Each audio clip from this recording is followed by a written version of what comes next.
warahmatullahi wabarakatuh. Seiring puji yang tak pernah henti hanyalah milik Allah yang Maha Suci. Senandung rindu yang tak pernah layu hanyalah milik Allah yang Maha Tahu. Segenap sanjung tertumpu hanyalah milik Allah yang Maha Agung. Sholawat berbingkai salam marilah kita sanjungkan kepada mahkota alam, penenang hati dikala tersakiti, yakni Habibana wa Rasulana Muhammad sallallahu alaihi wasallam. Dalam kesempatan yang indah ini, izinkanlah saya, Sri Wahyuni, untuk menyampaikan sebuah tausiah dengan tema peran pemuda di zaman milenial. Berbicara mengenai pemuda, pasti identik dengan zaman muda.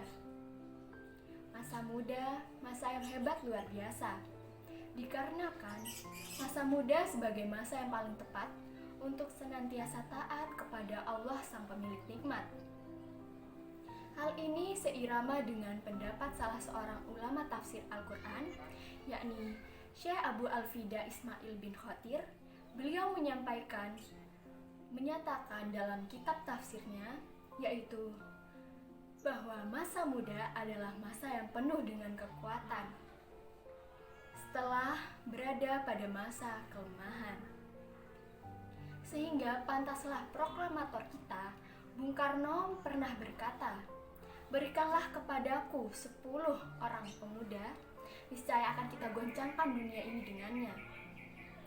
Masa muda merupakan nikmat dari Allah Subhanahu wa Ta'ala, di mana kita sebagai pemuda dianugerahi bentuk fisik yang kuat, mata dengan tepat memandang, tangan dapat mengangkat beban yang kuat, kaki masih mampu berlari dengan cepat.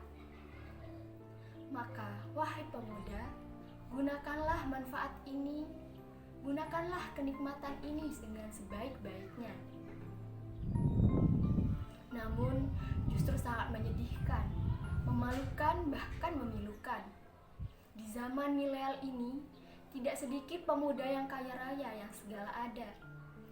HP dengan merek iPhone, laptop dengan merek Toshiba, mobil Alphard, kontrakan di mana-mana, sawah megah, pampang di mana-mana. Namun, sebaliknya, batinnya tersiksa, hatinya penuh dengan gegana, dikarenakan diri terjerumus narkoba dan bahaya dunia lainnya.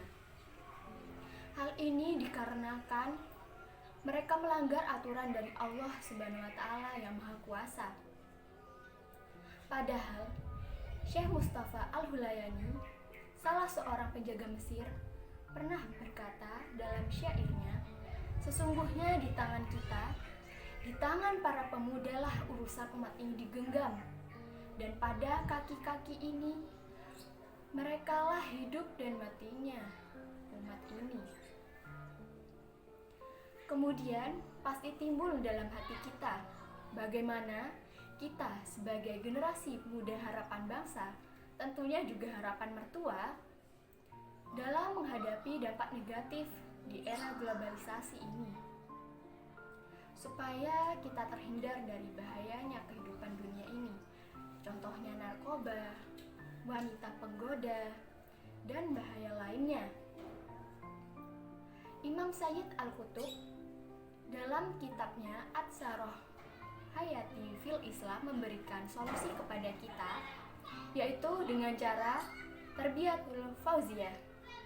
Kita sebagai pemuda harapan bangsa harus senantiasa semangat untuk belajar ilmu pengetahuan, sebagaimana sabda Rasulullah SAW yang artinya menuntut ilmu itu wajib bagi setiap orang laki-laki dan setiap orang perempuan.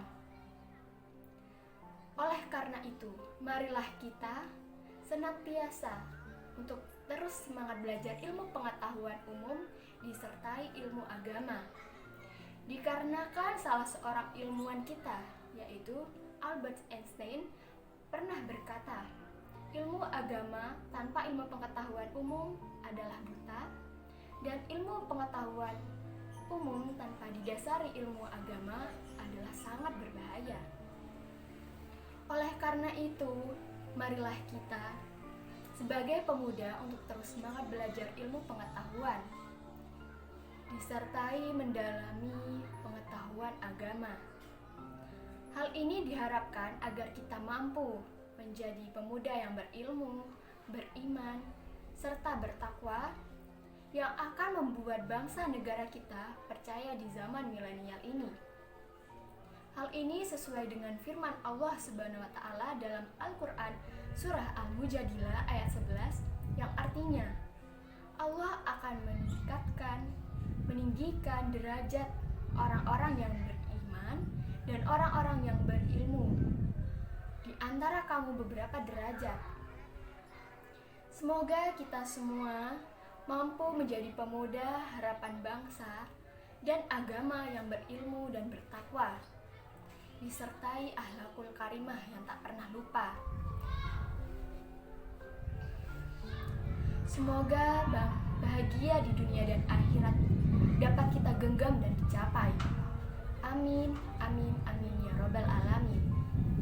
Demikian tausiah yang dapat saya sampaikan. Terima kasih atas segala perhatian. Mohon maaf apabila ada kesalahan dan kealfaan. Akhir kata, hidup sendirian tanpa kekasih. Cukup sekian dan terima kasih. Wassalamualaikum warahmatullahi wabarakatuh.